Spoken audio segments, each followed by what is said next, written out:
السلام علیکم، کیسے ہیں آپ؟ آج ہے 27 اپریل 2021 اور دن ہے منگل کا۔ یہ ہمارا اردو ادب کا پیریڈ ہے، تو کاروان اردو نکالیے۔ آج اس میں ہم سوال جواب کریں گے سبق چاند کی سیر، صفحہ نمبر 150 اور 151۔ کھولیے بیٹا۔ جی، پہلا سوال ہے علی چاند۔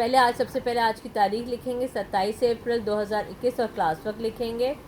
سوال نمبر 1 ہے علی چاند پر کیسے پہنچا؟ کیسے پہنچا تھا علی چاند پر؟ چاند گاڑی سے پہنچا تھا۔ کیسے پہنچا تھا علی چاند پر؟ علی چاند پر چاند گاڑی سے پہنچا تھا۔ علی چاند پر چاند گاڑی سے پہنچا۔ سوال نمبر 2 ہے چاند کی سیر پر علی کے ساتھ کون تھا؟ کون گیا تھا اس کے ساتھ؟ اس کے ساتھ خرگوش گیا تھا۔ کون گیا تھا؟ خرگوش گیا تھا۔ چاند کی سیر پر علی کے ساتھ خرگوش تھا۔ کون تھا؟ خرگوش تھا۔ ٹھیک ہے۔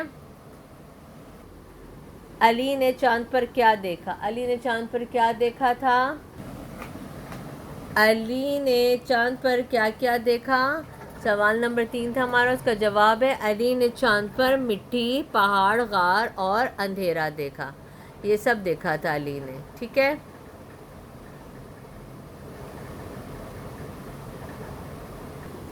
سوال نمبر 4 ہے چاند کے 2 فائدے لکھیے۔ چاند کے کیا 2 فائدے؟ چاند کے فائدے یہ ہیں کہ رات کو راستہ دکھاتا ہے اور پھلوں میں مٹھاس چاند کی روشنی سے آتی ہے۔ ٹھیک ہے۔ ٹھیک ہے، تو وہ تو سورج کے اس سے آتی ہے، تو وہ رات کو روشنی دیتا ہے۔ جیسے چاندنی رات ہوتی ہے تو وہ فل مون ہوتا ہے، تو چاند کی روشنی اس میں بہت زیادہ ہوتی ہے، تو وہ رات کو کیا دکھاتا ہے؟ راستہ دکھاتا ہے۔ ٹھیک ہے۔ اب سوال ہے زمین پر وہ کون سی چیزیں ہیں جو چاند پر نہیں ہیں؟ نام لکھیے۔ آپ نے نام لکھنا ہے کون سی چیزیں ہیں جو زمین پر ہیں اور چاند پر نہیں ہیں۔ ٹھیک ہے۔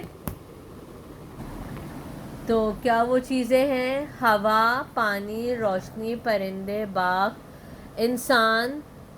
یہ ساری چیزیں نہیں ہیں۔ انسان تو اب گیا ہے، ویسے ہوا، پانی، روشنی، پرندے، باغ، کوئی بھی چیز کیا نہیں ہے؟ چاند پر نہیں اویلیبل ہے۔ ٹھیک ہے۔ جی، آخری سوال تھا اگر آپ علی کی جگہ ہوتے تو اپنے ساتھ کسے لے کے جاتے؟ آپ نے جس کو اپنے ساتھ لے کے جانا ہے، جیسے علی اپنے ساتھ خرگوش کو لے کے گیا تھا، آپ کو جس کو لے کے جانی ہے، میں نے آپشنس لکھ دیے: امی، بہن، بھائی، دوست، ابو، یا اگر آپ کے پاس کوئی پالتو جانور ہے آپ اس کو لے کے جانا چاہتے ہیں تو آپ وہ بھی لکھ سکتے ہیں۔ ٹھیک ہے۔ یہ تھا آج کا سبق، آج کے سوال جواب۔ ٹھیک ہے۔